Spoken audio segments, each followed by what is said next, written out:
வணக்கம் நண்பர்களே, weight loss ஜேர்னிக்குள்ளே வந்து 57வது நாள். காலையில் எம்டி ஸ்டொமக்கில் வழக்கம் போல் கொஞ்சம் வெந்தயமும் வார்ம் வாட்டர் தான் போட்டு தண்ணி குடித்தேன். இதை வந்து ஒரு நாள் கூட மிஸ் பண்ணாமல் செஞ்சுட்டு வரேன்.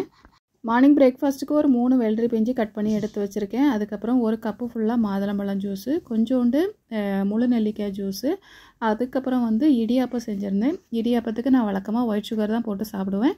இப்போ வந்து ஒயிட் சுகரை கம்ப்ளீட்டாக அவாய்ட் பண்ணிடலாம் அப்படின்னு சொல்லிட்டு நாட்டு சக்கரை தான் சேர்த்து சாப்பிட்டேன். கூடவே ஒரு 5 முந்திரி பருப்பு. மார்னிங் பிரேக்ஃபாஸ்ட் வந்து காலையில் 7 மணிலேருந்து 8 மணிக்குள்ளே கண்டிப்பாக சாப்பிட்டு முடிச்சிருவேன். சில பேர் வந்து சாப்பிட்ற டைம் சொல்லுங்கள் அப்படின்னு சொல்லி கேட்டிருந்தாங்க, அதனால் சொல்லியிருக்கேன். இவ்வளோ தான் இன்றைக்கி என்னோடய பிரேக்ஃபாஸ்ட்டு. காலையில் சூப்பராக சாப்பிட்டு முடிச்சாச்சு.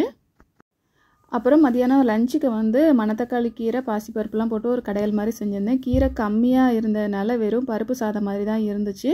அதுதான் மதியானம் லஞ்சுக்கு சாப்பிட்டேன். அதுக்கப்புறமா வந்து ஒரு 1 மணி நேரம் கழித்து என்ன சாப்பிட்டேன் அப்படின்னா, பன்னீர் பட்டர் மசாலா நேற்று பூரிக்கு செஞ்சது கொஞ்சம் மிந்திருந்தது. ஒரு 1 மணி நேரம் கழித்து வந்து இந்த மசாலா எனக்கு அந்த பன்னீரோடு சேர்த்து சாப்பிட்றது, தனியாகவே சாப்பிட்றது ரொம்ப பிடிக்கும். அதனால் அது வந்து ஒரு 1 மணி நேரம் கழித்து சாப்பிட்டேன். தனித்தனியாக வீடியோ எடுக்க வேண்டாமே அப்படின்னு சொல்லிட்டு சேர்த்து எடுத்துகிட்டேன், அவ்வளோதான். அதுக்கப்புறம் காஃபி டைம் வந்ததா. காஃபிக்கு பதிலாக நான் சுக்கு மல்லி தானே குடிச்சிட்ருக்கேன். சுக்கு மல்லி கருப்பட்டி மட்டும் போட்டு செய்வேன். நிலக்கடலை வறுத்த நிலக்கடலைலாம் முடிஞ்சிட்டு, இனி கடையில் போய் வாங்கினா தான் கடலை. அதனால் பொட்டுக்கடலை எடுத்து சுக்கு மல்லி போட்டு குடிச்சு முடிச்சாச்சு. ஈவினிங் டின்னருக்கு வந்து வீட்டில் எல்லாருக்குமே வந்து பூரி கேட்டாங்க. பிள்ளைங்களுக்கு பூரி ரொம்ப பிடிக்கும்னு சொல்லிட்டு பட்டாணியும் மஷ்ரூமும் சேர்த்து ஒரு கிரேவி பண்ணியிருந்தேன். பூரி செஞ்சுருந்தேன். எனக்கு வந்து இந்த பூரி சாப்பிட்ற பிளானே இல்லை, நேற்று மாதிரி தான். ஆனால் எங்கள் அத்தை ஒன்றாவது சாப்பிடு, கிரேவி ரொம்ப டேஸ்ட்டாக இருக்குன்னாங்க. சரி 3 சாப்பிடுவோன்னு சொல்லி தான் எடுத்தேன். சத்தியமாக என்னால் நிறுத்தவே முடியலை.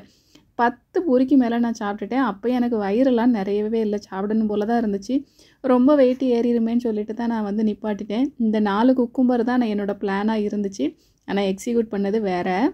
பொதுவாக நான் காலையில் 6 மணிலேருந்து சாயங்காலம் 6 மணிக்குள்ளே எனக்கு எப்பப்போ பசிக்குதோ அப்பப்போ சாப்பிட்டுக்குவேன். இத்தனை மணிக்கு தான் சாப்பிடுவேன் அப்படின்னு ப்ராப்பர் டைமிங்லாம் கிடையாது. எப்போல்லாம் தோணுதோ, எப்போல்லாம் சாப்பிடணும்னு தோணுதோ அப்போல்லாம் நான் சாப்பிட்டுக்கிடுவேன்.